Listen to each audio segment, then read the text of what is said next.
அன்புள்ள சகோதர சகோதரில இந்த வீடியோ பாருங்க. 60-70 பேர்மா கையில உருட்டுக்கட்டையோட. என்ன சார் சினிமா பாக்குற மாதிரி? சினிமா தான்மா அன்னைக்கு உருட்டுக்கட்டையோட. எங்க கூட கேர்ள்ஸ் கோ எஜுகேஷன் நாங்க படிச்ச விஸ்காம் மட்டும் கேர்ள்ஸ் இருக்காங்க, நாங்க இருக்கிறோம், விஜய் எல்லாருமே இருக்கிறோம். வந்து டமா அடிக்கிறானுங்க காலேஜ் பசங்க, எங்க பசங்க. மேல பர்த்ல விஜய் இந்த பக்கம் ஒரு பர்த், இந்த பக்கம் ஒரு பர்த்தா, இந்த ரெண்டு பர்த்லயும் கை வச்சுட்டு சேவ் பண்ணிக்கணுங்கிறதுக்காக அங்க ஏதோ ஒரு கிக்கு கொடுத்தன. அவன் அந்த பக்கம் போய் விழுந்தான். அவன் அந்த பக்கம் போய் விழுந்த உடனே அந்த கேப்ல என்ன பண்ணிட்டோம், டக்கு டக்குன்னு இந்த பக்கம் ஓடிட்டோம்.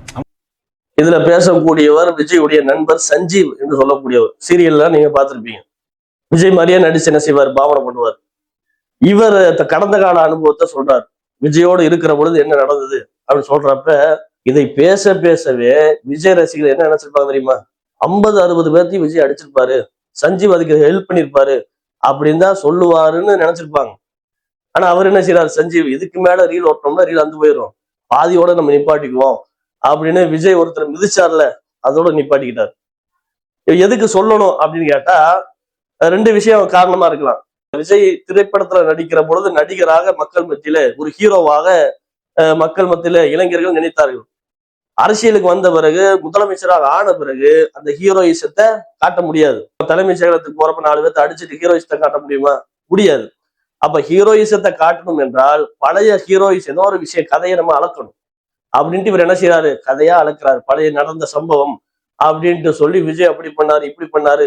ஹீரோயிசை இமேஜை இளைஞருடைய உள்ளத்துல ஏற்றுவதற்காக இது போன்று அவர் என்ன செய்யறாரு, பேசுறாரு. ரெண்டாவது என்ன காரணமா இருக்கலாம்னா, அவரோடு சேர்ந்து நடித்தவருடைய நண்பர்களுக்கெல்லாம் அமைச்சர் பதவி, முக்கிய முக்கிய பொறுப்புகள்ல அவர் போடுறாரு. அப்ப நம்மளையும் ஏதாவது கூப்பிட்டு என்ன செய்வாரு, ஏதாவது பொறுப்பு கொடுப்பாரு, அமைச்சர் பதவி கூட கொடுக்க வாய்ப்பு இருக்கிறது அப்படின்னு நினைத்து அவருக்கு சாதகமாக பேசியிருக்காரா என்னன்னு தெரியல. 2 காரணத்துல ஏதாவது ஒரு காரணமாகத்தான் இருக்கும் என்பதைத்தான் மக்கள் புரிந்து கொள்ள வேண்டும். எந்த ஒரு நடிகராக இருந்தாலும் அதிகபட்சமா 2 பேர்த்த சமாளிக்கலாம். 10 பேர்த்த அடிப்பாரு, 20 பேர்த்த அடிப்பாரு அப்படின்னு யார் உருட்டுனாலும் அதை நம்ப கூடாது. அதை யாரெல்லாம் நம்புறாங்களோ அவர்கள் அடிமுட்டாள்கள் என்பதை மக்கள் புரிந்து கொள்ள வேண்டும். அதெல்லாம் நம்பி ஒருத்தர் சொல்றான், விஜய் ஒரு 10 பேர்த்த அடிப்பாரு அப்படின்னு நம்பி சொன்னான்னா அவன் ஒரு முட்டாள், அறிவாளி கிடையாது. அது பொய் என்பதை மக்கள் புரிந்து கொள்ள வேண்டும். சினிமா நடிகரை பொறுத்தவரையிலும் நமக்கு இருக்கிற வலிமை கூட அவனுக்கு கிடையாது, சிலரை தவிர. சிலர் உண்மையில வலிமையா இருப்பாங்க, சில நடிகர்கள். பெரும்பாலான நடிகர்கள் நமக்கு இருக்கிற வலிமை கூட அவர்களுக்கு கிடையாது.